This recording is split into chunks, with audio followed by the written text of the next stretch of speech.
जिस तरीके से बयान सामने आया, आरएसएस को टारगेट किया गया है, सरकार को टारगेट किया गया है, इसी को लेकर खास चर्चा करेंगे। मेरे साथ में कुछ मेहमान जुड़े, उनका परिचय आपसे करा देती हूं। वीएचपी प्रवक्ता विनोद बंसल अब से थोड़ी देर के बाद हमारे साथ में जुड़ेंगे। साथ ही सौरभ दुबे पॉलिटिकल एक्सपर्ट हमारे साथ में जुड़े हैं। नूर अहमद मुस्लिम स्कॉलर हमारे साथ में जुड़े हुए हैं। बहुत बहुत स्वागत है आप सभी का न्यूज वन इंडिया पर। चर्चा की शुरुआत नूर अहमद जी आप ही के साथ में करूंगी। आखिरकार आज जिस तरीके से तौकीर रजा का जो ये बयान सामने आया कि टारगेट किया जा रहा है, मुस्लिम लड़कों को नशे का आदी बनाया जा रहा है, इतनी बड़ी बातें बोली, आप कितना इत्तेफाक इस बयान से रखते हैं?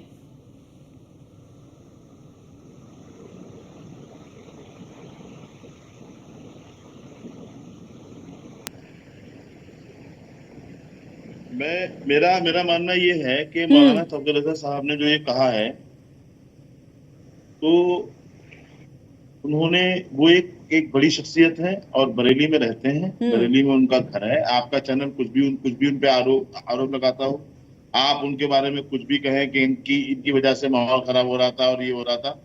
सच्ची बात ये है, मौलाना तौकीर रजा ने वो बात कही जो हर मुसलमान के दिल में है, जो मुसलमान देखता आया है। हमने देखा है कि हमने नशे हमारे मोहल्लों में, हमारी बस्तियों में, जहां पर मतलब मुसलमान ही रह रहा है, वहीं पर नशा ज्यादा है और नशा बेचने वाले ही मुसलमान है। ऐसा नहीं कि कोई और आ रहा है बेचने, वहां पर नशा बेचने वाले भी मुसलमान है, नशा करने वाले भी मुसलमान है। तो उन्होंने इसीलिए कहा है कि जैसे हम लोग शिकायत करते हैं किसी से भी, किसी प्रशासनिक किसी अधिकारी से, तो वो कान में उसके हुई दाखिल हो जाती है और वो हमारी बात सुनने को तैयार ही नहीं होता। वहां किसी मेडिकल नशा जो है वो आम है और बाकायदा उसको मतलब प्रमोट करने की कोशिश की जा रही है। तो अगर आरएसएस का नाम ले लिया तो कौन सी बड़ी बात है?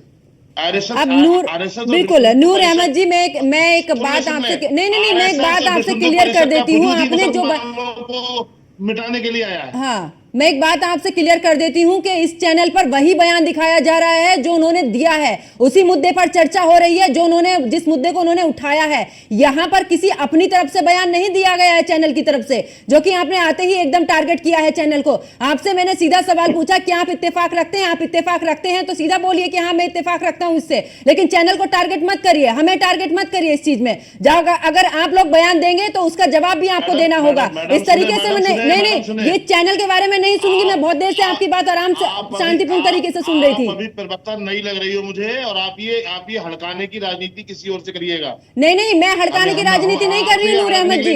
नहीं, आपने शुरुआत में आपने अगर जब बयान देंगे तब मुद्दे तो उठेंगे ना, फिर बयान मत दीजिए इस तरीके के मुद्दों से डरते हैं तो। वजह से आपके चैनल ने कहा है नहीं, मौलाना तौकीर रजा की वजह से, सुन ले आप, अब सुनिए मेरी बात नूर अहमद जी। मैं अपने बयान से, मैं अपनी बातों से पीछे नहीं जाती हूँ, लेकिन आपने आके मुद्दे पे ना बोलते सीधा टारगेट किया चैनल को। नहीं, मैं चैनल के बारे में नहीं सुनूंगी।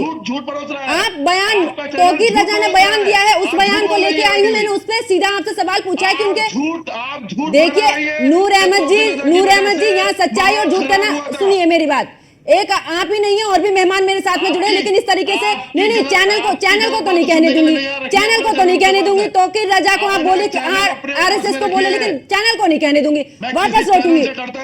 ठीक है।